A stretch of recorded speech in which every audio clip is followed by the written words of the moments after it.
Hello friends, आपका स्वागत है अधिकार एजुकेशन में। और हम लोग तैयारी कर रहे हैं बीपीएससी शिक्षक भर्ती परीक्षा की। और इस कड़ी में हमने आपके लिए प्रीवियस ईयर पेपर का वीडियो हमने आपको दे दिया है लगभग सारे। और हिस्ट्री पॉलिटी अभी चल रहा है, किसी कारणवश जो है 2 दिनों से हम वीडियो अपलोड नहीं कर पाए, इसके लिए हम क्षमा चाहते हैं आपसे।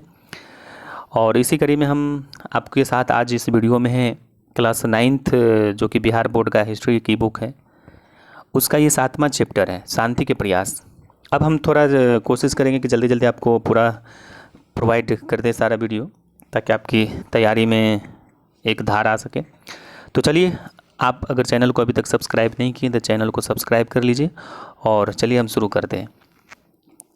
ये इसमें शांति के प्रयास यानी कि इकाई चैप्टर 7 है ये, शांति के प्रयास। और इसमें हम पढ़ेंगे राष्ट्र संघ, लीग ऑफ नेशन के बारे में। कहता है कि 1919 में पेरिस में हुए शांति सम्मेलन में राष्ट्रसंघ की स्थापना की नींव पड़ी। और इसका श्रेय जो है वुडरो विल्सन को जाता है, जो कि अमेरिका के तत्कालीन राष्ट्रपति थे। उन्होंने 14 सूत्री प्रस्तावों में किसी अंतर्राष्ट्रीय संसाधन की स्थापना की अनिवार्यता पर बल दिया था। किसने? वुडरो विल्सन ने, जो कि उस समय के तत्कालीन राष्ट्रपति थे अमेरिका के। और उसी के आगे जो है 10 जून 1920 ईस्वी को राष्ट्रसंघ अस्तित्व में आया, यानी कि राष्ट्रसंघ जो है 10 जून 1920 में बना। ये है राष्ट्रसंघ। और एक होता है संयुक्त राष्ट्रसंघ। तो इस दोनों में डिफरेंस रखिएगा कि राष्ट्रसंघ की स्थापना जो हुआ था वो 10 जून 1920 को हुआ था, और संयुक्त राष्ट्र के बारे में हम आगे पढ़ेंगे। लेकिन ये क्या है कि राष्ट्रसंघ जो है असफल रहा, क्योंकि 1918 में प्रथम विश्व युद्ध की समाप्ति हो गई और 21 वर्ष के बाद द्वितीय विश्व युद्ध जो है दोबारा आरंभ हो गया, जो कि आप जानते हैं। अब चलिए, ये तो था राष्ट्रसंघ। अब हम संयुक्त राष्ट्र संघ के बारे में पढ़ते हैं, जो कि अभी भी कार्यरत है, अभी भी चलता है। और ये इसकी एक बहुत बड़ी उपलब्धि भी है, सफलता भी है कि इन्होंने बहुत जगह इसको काम किया है। तो चलिए, संयुक्त राष्ट्र संघ जो कि वर्तमान में है, इसको इंग्लिश में बोलते हैं यूनाइटेड नेशन ऑर्गेनाइजेशन, यूएनओ। द्वितीय विश्व युद्ध के बाद यूएनओ की स्थापना हुई। द्वितीय विश्व युद्ध के बाद यूएनओ की स्थापना हुई। और इस स्थापना के पहले कई क्रम है। जैसे आप देखिए, जेम्स पैलेस की घोषणा हुई थी 1941 में। और अटलांटिक चार्टर ये 14 अगस्त 1941 को। और संयुक्त राष्ट्र घोषणा जो हुआ था 1 जनवरी 1942 को। तो इसको आप याद रखिएगा। मास्को घोषणा अक्टूबर 1943 में, तेहरान घोषणा दिसंबर 1943 में, याल्टा सम्मेलन फरवरी 1944 में हुआ था। इन घोषणाओं के माध्यम से संयुक्त राष्ट्र संघ की स्थापना का मार्ग प्रशस्त हुआ।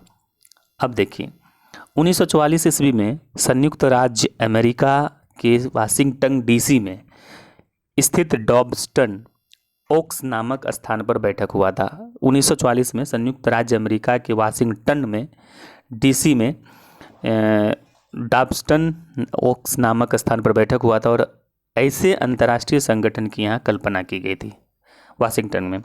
और सैन फ्रांसिस्को में 25 अप्रैल 1945 ईस्वी को सम्मेलन हुए और नए चार्टर को स्वीकार किया गया।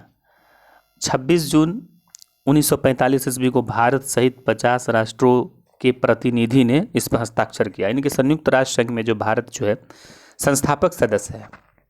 और 24 अक्टूबर 1945 को यूनियन अस्तित्व में आया था। ये आप याद रखिएगा, 24 अक्टूबर 1945 को संयुक्त राष्ट्र संघ बना। ठीक है, चलिए, संयुक्त राष्ट्र संघ का नामकरण जो है अमेरिका के तत्कालीन राष्ट्रपति फ्रैंकलिन डी रूजवेल्ट ने किया था। यानी कि संयुक्त राष्ट्र संघ का जो नाम रखा गया वो फ्रैंकलिन डी रूजवेल्ट ने रखा था, जो कि उस समय तत्कालीन राष्ट्रपति थे अमेरिका के। यूएनओ का प्रतीक जो है ये जैतून की डालियों के बीच जो है विश्व का चित्र होता है। यूएनओ में टोटल जो है 111 चार्टर है, यानी कि धाराएं 111 हैं। कह सकते हैं आर्टिकल, अनुच्छेद जो भी है, कह सकते हैं कि 111 धाराएं। ठीक है ना। उसके बाद जो है अभी जो वर्तमान में 193 सदस्य है। और अंतिम सदस्य, सबसे लास्ट सदस्य जो है बना है वो है दक्षिणी सूडान, जो कि 2011 में बना है। हेडक्वार्टर इसका याद रखिएगा, हेडक्वार्टर इसका न्यूयॉर्क में। प्रधान सचिव अभी एंटोनियो गुटेरस है वर्तमान में, जो कि पुर्तगाल के हैं। और ये भी याद रखिएगा कि संयुक्त राष्ट्र संघ के 6 प्रमुख अंग हैं, यानी कि डिपार्टमेंट इसके 6 हैं। पहला है आम सभा। आम सभा ये जो क्या करता है कि सभी देशों के प्रतिनिधि इसमें होते हैं आम सभा में, और इसकी बैठक प्रतिवर्ष होता है, और सभी महत्वपूर्ण कार्य जैसे आम सभा ही करता है, जैसे किसी को सदस्यता देना, किसी चीज़ पर बैठक बुलाना, महासचिव का निर्वाचन, ये सब जो है काम आम सभा ही करता है संयुक्त राष्ट्र का। उसके बाद एक है सुरक्षा परिषद, इसका बराबर न्यूज में सुनते होंगे सुरक्षा परिषद, क्योंकि भारत भी इसका सदस्य बनना चाहता है, और बहुत सारे विश्व के कंट्री जो है इसके लिए भारत का समर्थन भी देता है कि नहीं, भारत जो दुनिया का सबसे बड़ा लोकतंत्र और सफल लोकतंत्र है, तो इसीलिए इसका जो है सदस्यता होना, और भी बहुत रीजन है। हम भारत जो है विश्व में एक अनोखा देश है जहाँ शांति प्रिय लोग रहते हैं हर चीज़ में। तो चलिए, सुरक्षा परिषद है, इसमें जानते हैं 15 सदस्य होते हैं, जैसे 5 सदस्य अस्थाई और 10 अस्थाई होता है। अस्थाई में हम लोग अस्थाई में भारत भी सदस्य रह चुका है, लेकिन अस्थाई सदस्य हम बनना चाहते हैं। अभी वर्तमान में 5 सदस्य हैं, ये है अमेरिका, इंग्लैंड, फ्रांस, रूस, चीन। तो इसको इस तरह से याद रखिएगा, देखिए हम तो क्रम में ही बनाए हैं कि देखिए अमेरिका जहाँ भी रहता है, यूएस जहाँ भी रहेगा ना, उसके साथ यूके रहेगा ही, यानी कि ये ब्रिटेन हो गया, ठीक है। उसका बाद चाइना है और रूस है, चाइना प्लस रूस भी एक साथ रहता है, दोनों एक विचारधारा लगभग लोग हैं, विचारधारा अलग है लेकिन लगभग दुनिया के मैटर पे एक साथ रहते हैं, और ये दोनों एक साथ रहते हैं, और एक आ जाता है यूरोप से फ्रांस। तो याद रखिएगा यूएसए, यूके, चाइना, रसिया और फ्रांस, ये जो अस्थाई सदस्य है। और ये अस्थाई सदस्य क्या होता है, इसके पास वीटो पावर होता है, यानी कि दुनिया का कोई भी चीज़ पास करना होता है तो इसमें 5 सदस्य का उस पर हस्ताक्षर होना जरूरी है, यानी कि 5 सदस्य की सहमति होनी जरूरी है। अगर एक भी सदस्य इससे पीछे हट जाता है तो वो पास नहीं हो पाता है। आप देखे होंगे कि भारत ने प्रस्ताव लाया था संयुक्त राष्ट्र संघ में कि पाकिस्तान का एक आतंकवादी था जिसको कि विश्व स्तरीय आतंकवादी घोषित करना चाहते थे हम लोग, लेकिन उसमें क्या है कि चाइना ने वीटो पावर का यूज कर लिया। ऐसे बहुत सारे इशूज आते हैं जिसमें अगर कोई देश वीटो पावर यूज कर देता है तो वो कानून नहीं बन पाता, वो चीज़ घोषणा नहीं हो पाता है। और हम लोग भी चाहते हैं कि हम भारत के भी इसमें स्थायी सदस्य बने, और बनना भी चाहिए। अभी विश्व में भारत का बहुत बड़ा योगदान है, भारत को रहना भी चाहिए। चलिए, आर्थिक और सामाजिक परिषद, ये तीसरा है। आर्थिक और सामाजिक परिषद आर्थिक, सामाजिक, सांस्कृतिक, शैक्षणिक और स्वास्थ्य संबंधी अध्ययन तथा विभिन्न सूचनाएं, इसका काम है सुरक्षा परिषद। जैसे आप सुने होंगे यूनिसेफ का नाम सुने होंगे, यूनेस्को का नाम सुनते हैं, मानवाधिकार आयोग का नाम सुनते हैं, अंतर्राष्ट्रीय श्रम संगठन, ये सारे जो है आर्थिक और सामाजिक परिषद के तहत ही कार्य करता है। न्यास परिषद एक है आपका, न्यास परिषद।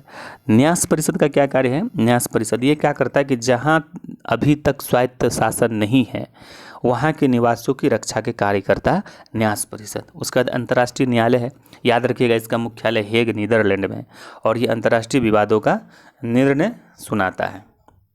सचिवालय, सचिवालय जो है मुख्य प्रशासनिक अधिकारी, इसका जो है महासचिव होता है, और यह यूएनओ का हेडक्वार्टर भी यही है, सचिवालय ही होता है।